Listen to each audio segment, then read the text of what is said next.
अफजल खान, जो 17वीं शताब्दी में बीजापुर के सुल्तान आदिल शाह का सेनापति था, अपनी क्रूरता और निर्दयता के लिए कुख्यात था। अफजल खान ने अपने शासनकाल में हिंदू मंदिरों और पूजा स्थलों को नष्ट करने का काम किया। वो हिंदू धर्म के प्रति बहुत असहिष्णु था और उसने कई हिंदू ब्राह्मणों और पुजारियों की हत्या की थी। जब छत्रपति शिवाजी महाराज ने अपनी स्वतंत्रता संग्राम की शुरुआत की तो अफजल खान ने अपनी विशाल सेनाओं के साथ उन्हें कुचलने का प्रयास किया। उसने अपने विरोधियों के साथ बहुत ही निर्दयता से व्यवहार किया और अपने रास्ते में आने वाले गांवों और कस्बों को नष्ट भ्रष्ट कर दिया। अफजल खान ने छत्रपति शिवाजी महाराज को छल से मारने की कई योजनाएं बनाई। उसने छत्रपति शिवाजी महाराज को दोस्ती और सुलह का बहाना कर मिलने के लिए बुलाया, लेकिन उसने छुपे हुए खंजर से उन्हें मारने का प्रयास किया। हालांकि छत्रपति शिवाजी महाराज ने अपनी कुशलता और सूझबूझ से खुद को बचाया और अफजल खान को मार गिराया। अफजल खान ने न्यायिक प्रक्रिया का दुरुपयोग कर कई निर्दोष लोगों को मौत के घाट उतारा। वो अपने विरोधियों को कठोर दंड देने के लिए कुख्यात था। अफजल खान की क्रूरता और निर्दयता ने उसे इतिहास में एक निर्दयी और क्रूर सेनापति के रूप में स्थापित कर दिया। उसकी हत्या और उत्पीड़न की घटनाओं ने लोगों के मन में भय और आतंक का माहौल बना दिया था। अफजल खान शारीरिक रूप से भी बहुत मजबूत था।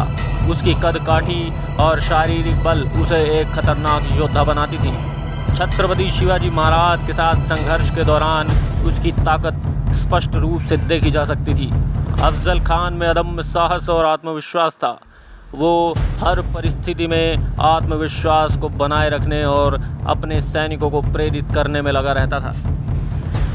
अफजल खान ने कई युद्धों में भाग लिया और अपने अनुभवों से युद्ध की रणनीति और तकनीकियों में महारत हासिल की। उसकी सेना नायकता और नेतृत्व क्षमता उसे एक महत्वपूर्ण और प्रभावशाली योद्धा बनाती थी। असीमित शारीरिक बल और बौद्धिक क्षमता का अफजल खान ने जमकर दुरुपयोग किया। हिंदुओं का उत्पीड़न और कत्लेआम उसका पेशा बन चुका था। कहते हैं, जब कोई पशु निरंकुश होकर उत्पात मचाने लगे तो उसके अत्याचारों पर रोक लगाने के लिए ये मिट्टी किसी ऐसे महापुरुष को जन्म देती है जो उसे सदा सदा के लिए समाप्त कर उस पर रोक लगा देता है।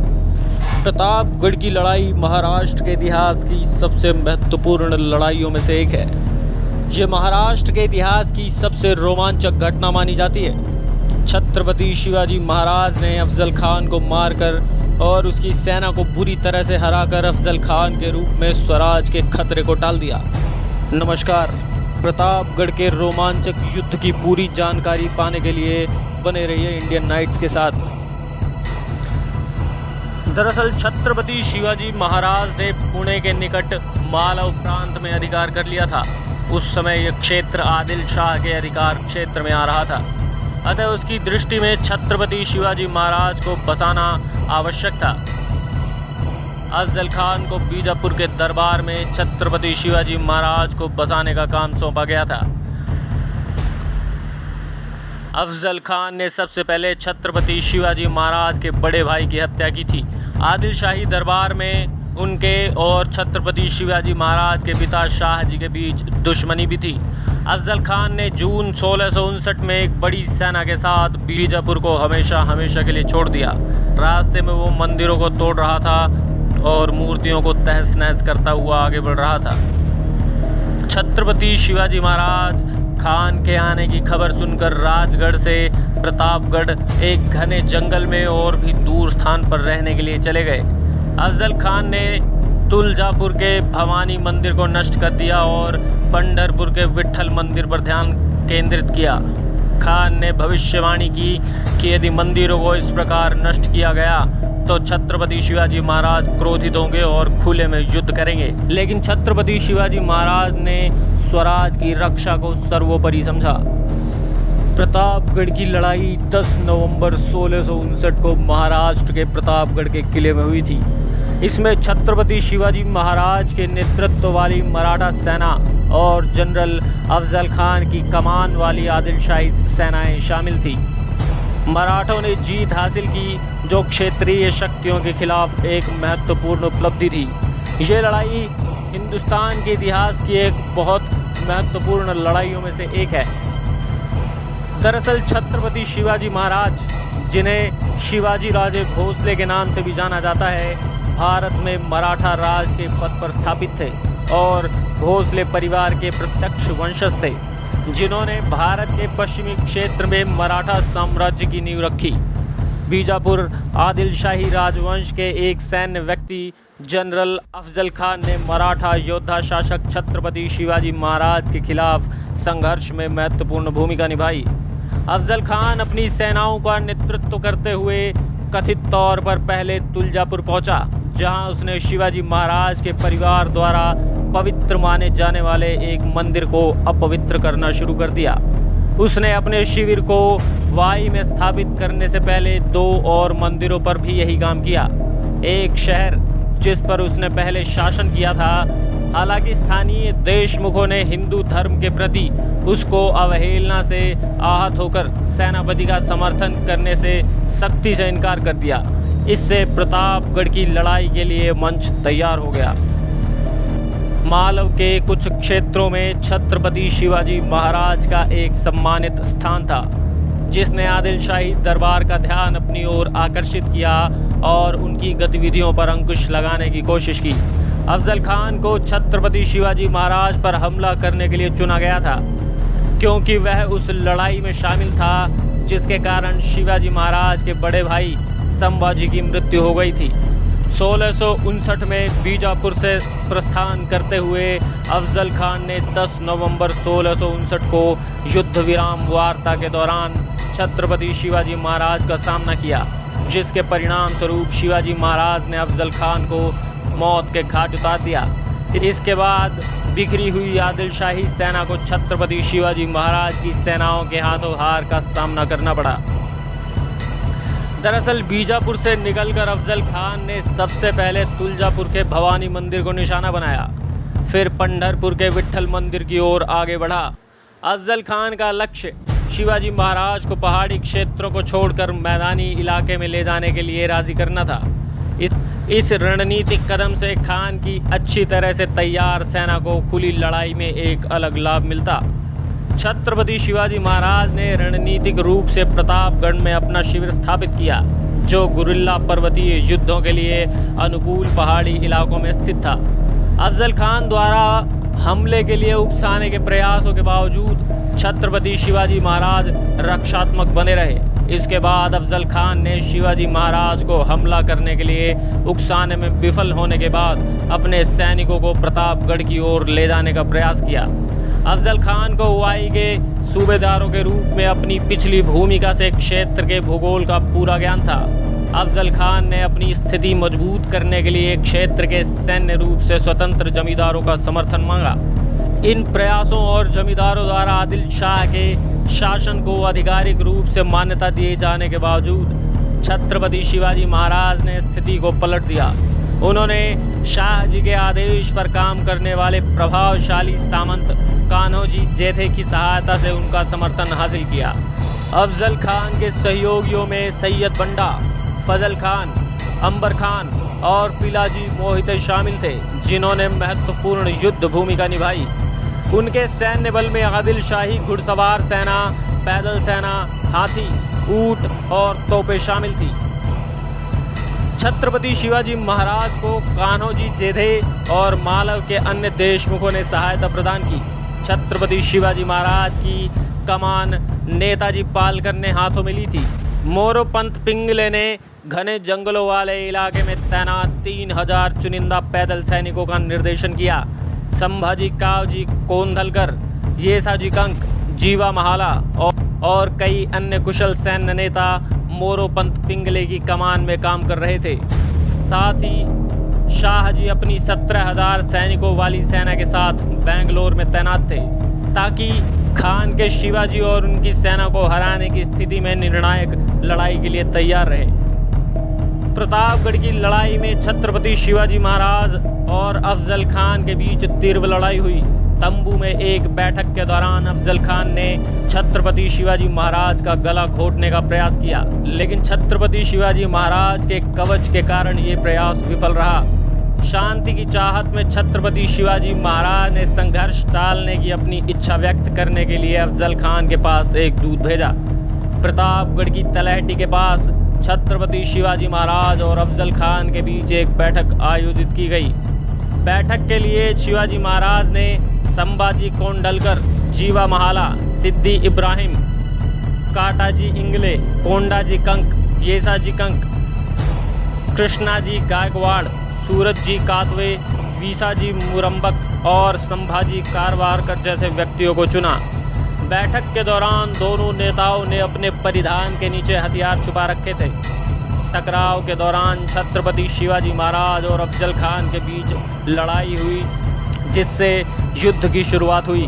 टकराव के बाद छत्रपति शिवाजी महाराज की सेना ने आदिल शाही सेना पर हमला बोल दिया। अफजल खान के 1500 योद्धाओं को किले की ढलान के पास छत्रपति शिवाजी महाराज की सेना के एक कप्तान कान्होजी जेधे के नेतृत्व वाली मराठी सेना के हाथों निर्णायक हार का सामना करना पड़ा। अफजल खान की सेना का हिस्सा आदिल शाही सेना के मूसा खान के नेतृत्व वाले हिस्से पर एक तेज हमला हुआ। अफजल खान के अधीनस्थ मूसा खान को चोटें आई और अंततः वो युद्ध से पीछे हट गया।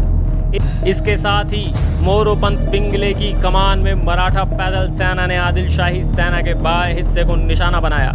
हमले की अचानकता के कारण अफजल खान का तोपखाना उसकी अधिकांश सेनाओं को प्रभावी सहायता प्रदान करने में असमर्थ रहा। मराठों ने इस कमजोरी का फायदा उठाया और व्यापक हमला बोल दिया। शेष आदिल शाही सेना को शीघ्र ही पराजित कर दिया। राघव अत्रे और छत्रपति शिवाजी महाराज की घुड़सवार सेना ने समन्वित हमला किया और बढ़े, लेकिन अप्रस्तुत आदिल शाही घुड़सवार सेना को युद्ध के लिए तैयार होने से पहले ही परास्त कर दिया। पास के गांव वाई में आरक्षित बलों के साथ पुनः संगठित होने का प्रयास करते समय आदिल शाही सैनिकों को नेताजी पालकर के नेतृत्व में मराठा घुड़सवार सेना से लगातार पीछा करना पड़ा। इससे पहले कि आदिल शाही सेनाएं पुनः संगठित हो पाती, वे युद्ध में उलझ गईं और वाई पहुंचने से पहले ही उन्हें हार का सामना करना पड़ा। लगातार मराठा हमलों ने आदिल शाही सेना को बीजापुर की ओर पीछे हटने के लिए मजबूर कर दिया। मराठा सेना ने पीछे हटती आदिल शाही सेना का पीछा किया और 23 आदिल शाही किलों पर कब्जा कर लिया। इन किलों की चाबियां कोल्हापुर किले के आदिल शाही किलेदार ने सीधे विजयी मराठों को सौंप दी। मुगलों और मराठों के बीच दक्कन में एक लंबी और बहुत भीषण लड़ाई लड़ी गई, जिसे प्रतापगढ़ की लड़ाई के नाम से जाना जाता है। मराठों ने महत्वपूर्ण विजय हासिल की। उन्हें बड़ी संख्या में हथियार और घोड़े प्राप्त हुए, जिससे उनकी सेना काफ़ी मजबूत हो गई। कुछ महीनों के बाद आदिल शाही शिविर के साथ एक और लड़ाई हुई। संख्या में कम होने के बावजूद छत्रपति शिवाजी महाराज की सेना ने उत्कृष्ट सैन्य कौशल का प्रदर्शन किया और विरोधी सेना को हरा दिया। इसके अलावा छत्रपति शिवाजी महाराज ने चुन्नार और अहमदनगर के पास मुगल क्षेत्रों में छापे मारे। इन लड़ाइयों में उल्लेखनीय विजयों की श्रृंखला में मराठा साम्राज्य की नींव रखी, जिसे दक्कन में इतिहास की दिशा बदल दी।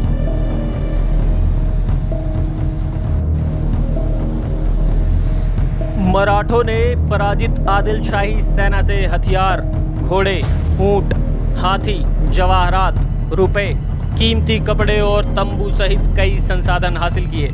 इसके अलावा वाई में संग्रहित आदिल शाही नकदी और अनाज अनजाने में संघर्ष के दौरान खो गए। सिद्दी हिलाल जैसे कुछ आदिल शाही सेनापतियों ने जब हार का सामना किया तो अपनी वफादारी बदल ली और छत्रपति शिवाजी महाराज के साथ मिलकर उनकी सेना में शामिल हो गए।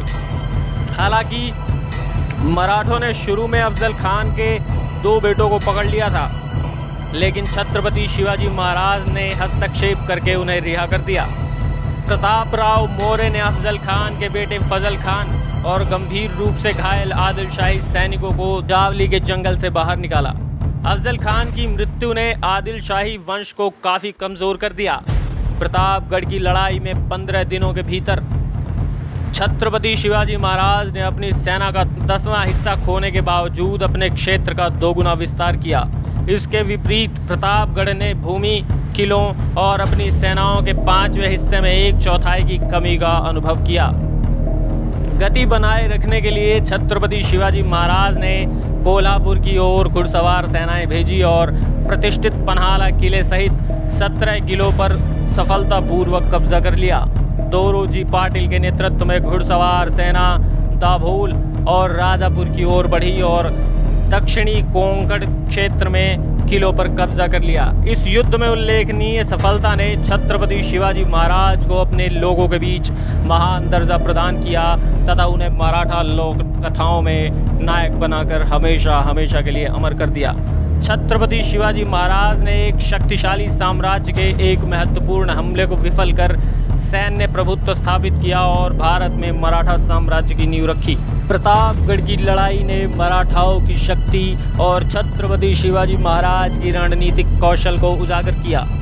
इस युद्ध के बाद मराठा साम्राज्य को एक नई दिशा मिली और छत्रपति शिवाजी महाराज को एक महान योद्धा और नेता के रूप में मान्यता मिली।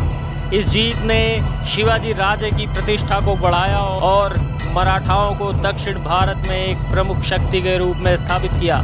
प्रतापगढ़ की लड़ाई इतिहास के महत्वपूर्ण घटनाओं में से एक है जो छत्रपति शिवाजी महाराज की वीरता और कूटनीति का प्रतीक है। जय हिंद, वंदे मातरम।